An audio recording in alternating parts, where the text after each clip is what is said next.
Greetings and welcome to Talk a Little, Learn a Lot, the American Society of Naval Engineers podcast. I am your host, Stephen Phillips. In this podcast, we will talk a little and learn a lot about naval engineering while inspiring the next generation of STEM professionals. Today, I'm joined by Eric Lind to discuss the Fleet Maintenance and Modernization Symposium, which occurred last month. If interested, I recommend listening to episode 6 with Jessica Galassi, during which we introduced FMMS, and episode 10, in which Cheryl Jordan and I talked about the Innovation Theater at FMMS 24. We're going to return to that topic today to highlight some of the innovation speakers and topics. This is our second one in the series. But first, let's introduce this guest. Eric, welcome to the podcast. Why don't you tell the Talk a Little, Learn a Lot audience a little bit about yourself? Okay, thanks, Steve. Hey, I'm Eric Lind, and I am the Executive Director for CNRMC. That's the Commander Navy Regional Maintenance Centers. Admiral Green is the commander. He's also C-21, and I'm his Executive Director for the Regional Maintenance Centers. I've been doing this job about 2 years. And before that, I was working in NAVCO5 as a supervisor for the ship design managers in engineering there. So I had a great time doing that. Prior to that, I was on active duty. I did about 29 years on active duty. Started as a deck seaman on the USS John Rogers out of Charleston, South Carolina. Struck quartermaster, did another tour at a special boat unit. That was just an awful lot of fun, driving speedboats all over the world. Then finished up my degree at University of South Carolina. Did a couple tours as a surface warfare officer in out of Japan and San Diego. And then I lateral transferred to the engineering duty officer community. I'd gotten my engineering degree and my professional engineer's license. I attended the Naval Postgraduate School, and then got to do some awesome tours in engineering at SRF in Japan. I came back, got an awesome opportunity to work as a tech warrant holder in CO5 as a ship design manager for the Ticonderoga class cruisers. Worked in the program office. Spent some time at Southwest RMC after that. I retired in 2015 from the Navy, and then I was going to be a stay-at-home dad for a while, and my wife said, "You need to get your butt back to work," and came back to work for NAVC. Also got a chance in there to serve overseas at FDRMC in Naples, Italy, too. So a lot of interesting tours in maintenance and engineering, and really enjoying what I'm doing now. So thanks. Eric, in a way, you've already answered this question, but I'm going to ask my standard first question anyway. The Talk a Little, Learn a Lot audience is going to be interested in how do you connect to the organization, to the American Society of Naval Engineers? What is it that you're passionate about naval engineering? What is it that causes you to identify with ASNE? Well, I've been a member probably, I think, since I was at the Naval Postgraduate School. I have always found it, some years I get to participate a lot, some years not quite so much, but I've always found ASNE to be a great way to connect with other naval engineering professionals, both Navy, Coast Guard, industry, and others that aren't engineers either, that work to support the kind of material readiness of our ships, both on the new construction side and on the in-service side. And I enjoy the conversations the most. It's I never know, like when I go to an ASNE event, I never know who I'm going to meet or what I'm going to learn, and it's just in the chance conversations there. So I really appreciate getting to get out of my job swim lane a little bit and get over and meet some new people and learn some new things. Do you have a favorite sea story from your career in naval engineering? The one story that you would make sure you tell your grandchildren, or that you would want younger engineers or those that are aspiring to be engineers to hear? Oh, I think as a docking officer in Japan, in Yokosuka, Japan, a little bit south of Tokyo, we have a base there, has about 6 dry docks at it, and as the docking officer, I'd come up in the rotation to dock or undock ships. Sometimes in the wintertime, you'd be out there checking blocks in the snow for making sure the blocks were level and set right. And that was just a tremendous responsibility that the CO trusted to a recent mechanical engineering graduate, recent engineering duty officer. I mean, I had a team of people working with me, dock masters and shipwrights and other engineering duty officers. But to be that person in charge, not only docking American ships, but I got a chance to dock several Japanese ships as well. Just watching the trim of the ship, the list, making sure things were executed safely, and then just that awesome feeling when the dock was dry and the ship was out of the water. That feeling that you knew that from the time of reviewing the drawings, doing the calculations, getting the ship's liquid load set correctly, that you had really accomplished something there. So that's just hugely impactful, and I'm grateful for that opportunity, and I'm excited when I hear other young engineering duty officers and civilians now talk about docking ships as well. It's fantastic. It's slow, but it's exciting. So It's an amazing thing to see. I was a crew member on San Jacinto, and we put her in a dry dock. And first, the whole process is fascinating to watch and to participate in. And then when I left San Jack, she was still in the dry dock. It was interesting to leave a ship while she was sitting there high and dry. It's an amazing sight. For those who were unable to attend, how would you describe the Innovation Theater and the events hosted there during FMMS 24? so ASNE, as I kind of described before, great opportunity to meet folks from Navy, Coast Guard, industry, chat about common problems and solutions, which in itself would be valuable to go do. But I think Innovation Theater really kind of supercharges it. So the short, hard-hitting topics, you get a taste of learning. And I think what I would always notice, because I go for a session, I'd leave, I'd come back a little bit later. There's always kind of 3 groups standing outside of Innovation Theater. Well, there's one group, the group that's sitting inside listening to the speaker. And since the presentations are generally not long enough, the speaker will leave. There's a group of people around that person asking that human more questions, and then there's the next group kind of waiting to get in. They're charged up to hear the next topic in there. So Innovation Theater is different than some of the tech tracks that when I go to some of those presentations, which are kind of self-contained. They're informative, but there's a definite beginning and an end, and you've learned a lot at the end of those things. The Innovation Theater one, it leaves you hungry for a little bit more at the end, so you want to reach out and grab that human before they get off the stage and talk to them some more. So, yeah, I think if you get a chance to go next year, definitely sit in on, look for some topics that are really interesting. Go sit in on them. Eric, you were a member of the panel that addressed a topic entitled Domino Time, Transformational Leadership, and Navigating Environmental Constraints. Can you summarize this talk for the Talk a Little, Learn a Lot audience, please? Yeah. So Captain Hutchison set this up, and he had a number of panelists from varied backgrounds, NCIS and folks with carrier backgrounds and QA backgrounds and material logistics, and I was on there too.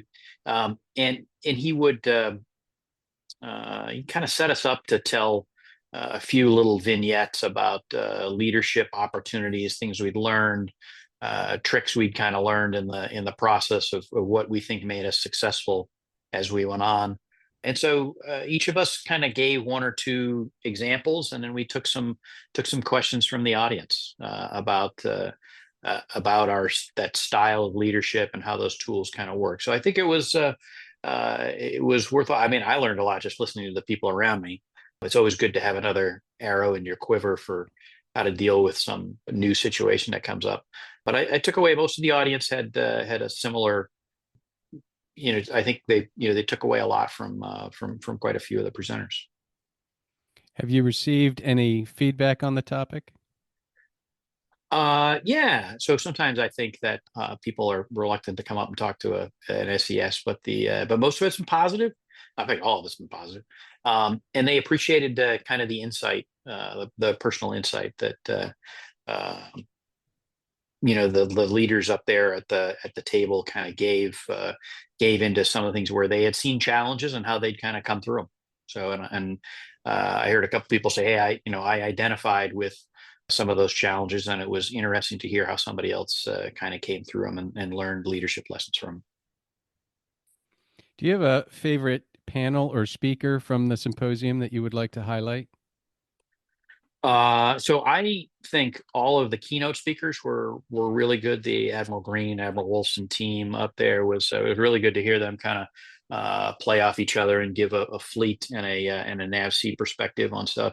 And of course, Admiral Cottle was fantastic. Just hearing from the 4-star, how just the kind of the way it is and how he's gonna drive the organization. And I think Chris Miller kind of wrapping it up at the end as the deputy commander for NAVC there was that was insightful to hear him speak. And he's only been with NAVC for a few months now and never done a tour at NAVC before, but he's he's a kind of an inspirational leader for us at NAVC. Really picked up on the game and is going to carry us forward, I think, a long way. The innovation theater guys, I think the planning sprint was the one that most people wanted to talk to me about afterwards. So Commander Armand briefed the audience on what his team has been doing, looking out across industry for some different ways of doing business. So maintenance is tough, and you don't get a lot of thank you cards in our business. So people are always looking for how can you do it better, faster. And so the team that we've kind of put together to look out across industry not only looked out across Carnival and Disney and oil and gas and nuclear power industry, but also other government stuff, other government organizations like NOAA, Army Watercraft, Coast Guard, NSC, and just say how do those guys do maintenance? And I'm really excited about what he had to present there for some of the initial things that we've come through there. So a lot of people wanted to talk about that, just different way of doing maintenance. The Waterfront Engineering Excellence Series, which had a guy, John Hillenbrand, talk about an industry cooperative effort where we kind of brought industry together, talked about some welding problems, some challenges we had, and then with our engineers kind of solved them and figured out a way to kind of cooperate to graduate on sharing welding procedures and that. Like, we presented the new Engineering Excellence Award for RMCs, kind of kicked that off. A great engineering, Thad Patton, passed away last year, and so we kind of kicked that off and got a lot of interest in submitting nominations for some of those engineering heroes that work at the RMCs there to be nominated for that. And then the just talking about some of the metrics in there. Part of the Get Real, Get Better is doing some honest self-assessment. So just kind of measuring where we are in the maintenance community, how we're doing. A lot's getting better. We have a long way to go to start getting those thank you cards kind of rolling in. So I think it was those were good. Some honest appraisals of where we are and where we need to go. Yeah. So great speakers. Yep. What would you like to see included in the Innovation Theater in 2025? Let's see. I think the CNOs just rolled out the new NAVPLAN, Project 33. I think in the Innovation Theater, it would be fantastic next year to hear some presentations on how folks in the engineering and maintenance community have taken on that, specifically that requirement to be 80% surge ready across our forces, how they have taken that to heart and how they've come up with some innovative ways to make that. I think that that'd be a great. I'd love to hear a couple of presentations on how guys are making that happen. What else did you enjoy about FMMS 2024, and what elements should ASNE keep for 2025? I enjoyed being able to talk with some of the vendors who were there. I got an opportunity to walk around. So, in most of what I do is contracted depot level maintenance. And so I have to kind of check my words when I'm talking with contractors, because we're either about to release a solicitation or we've got a solicitation out there. And so it makes it tough to talk. But in talking with a lot of the vendors at the booths around FMMS, I'm not in a kind of contractually binding situation. So we can have some pretty honest and open discussions about industry's performance, our performance, what that particular company may be bringing to the table. And it allows for some different conversations that I don't get to have at other points during the year. Definitely keep Innovation Theater. Cheryl Jordan runs a tight ship there, so definitely looking for that. Yeah, I think that's those are some of the things I'd like to see next year. Yeah. And Eric, how about you personally, professionally? Is there anything exciting work that you can talk about right now? Yeah, so we've been working the perform to plan with VCNO now for a couple of years, and we take a look at what are some of the outcomes that we need. So we need to reduce our days of maintenance delay. We need to improve our on-time completion, and then we kind of work backwards from there. What are the drivers that impact us there, and then how do we what are some goals for those drivers in the background. So we have really found that our biggest challenge with finishing availabilities on time is unplanned work. That's growth on a particular work item, maybe in the package, or new work. We didn't properly assess the ship's condition before the avail, but we know we need this piece of equipment running by a certain period of time, so we got to bring it into the availability. Now those really kind of kick us in the shins. And so we've been making a lot of headway getting that under control. And most of our work, 90% of the outcome of the availability is baked in before you start. So really getting after some planning improvements there and setting the conditions for success and execution are where we've been making some efforts there.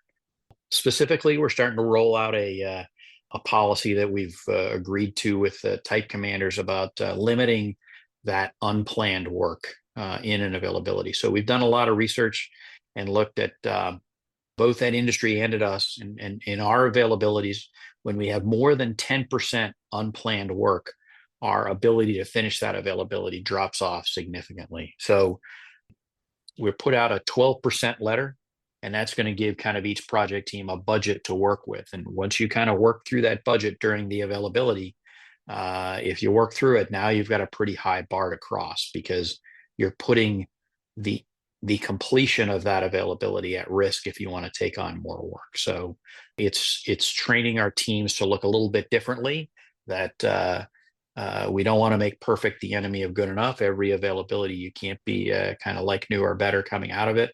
You have to balance the needs of the fleet commander with respect to getting some training time and operating time in there. So that's good.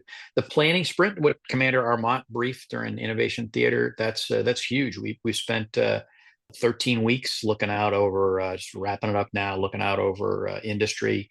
Spent some time with Carnival Cruise Lines down in Miami, and then out in Singapore, looking at some of their operations, interviewing Coast Guard, NOAA, oil and gas industry, and folks getting a sense of how do they treat their out of service periods. And we've learned a lot. One is we operate with cost as an independent variable, or CAVE, and they operate with schedule as an independent variable. So we know we're done planning when we hit our cost caps. They know they're done planning when they fit everything into that schedule that they know that out of service period there. So it's a different way of looking at it. I think the other exciting one is looking at a kind of a government preliminary schedule. Our approach for the last 10 or 15 years has been to kind of take our stack of work items, put them out on contract, and say, hey, we'd like a lead maintenance activity to bid on these. And then after the contract is awarded, which is about 120 days before the avail starts, we'll say, hey, go ahead and put all these hundreds of work items together, about 600 work items if we're going to do an America class LHA. And we'll say, fit that into an integrated schedule in this time, integrate all the other modernization coming in as well. and I want you to execute to that schedule flawlessly. And that has not been terribly successful for us for the most part. So we're looking at how do we leverage what we know about the ships, what we know about the project and the requirements, put a government preliminary schedule together, and then send that out with a solicitation, and then let our industry partners either propose where they can meet or beat the schedule, and then use that schedule. So it's just not an art project we created during planning, but use that during execution to kind of fill in the blanks and rearrange stuff as we need it during execution there. So I'm super excited about that. Quick look at the Project 33, the CNO's new nav plan there. To get to 80% surge ready, we've really got to crunch down on our availability duration. So we've been getting better about being honest with ourselves about how long it's going to take. And now it's time to get better. We got to crunch those times. We really got to crunch those times down. So I think this planning sprint's going to allow us to really get after that. So that's what I'm excited about. Fantastic. It sounds exciting. Is there anything else that you would like to share with the Talk a Little, Learn a Lot audience? No, I appreciate the opportunity to to engage with ASNE, both whether it's at ASNE dinner events and stuff like that. I had a great time down in Hampton Roads area last year at a dinner. I appreciate that. I'd like to get the opportunity to engage more as schedule permits, and get some feedback on some of the projects that we're considering, and hear about some new ideas and get some new input there. So yeah, I appreciate the opportunity. Thank you, then, Eric, for taking time to discuss ASNE's Fleet Maintenance and Modernization Symposium, the Innovation Theater, and your thoughts on naval engineering. Indeed, I hope that we can welcome you back again in the future to Talk a Little, Learn a Lot, the podcast of the American Society of Naval Engineers. Thanks, Steve. Looking forward to talking again sometime in ASNE FMMS 2025.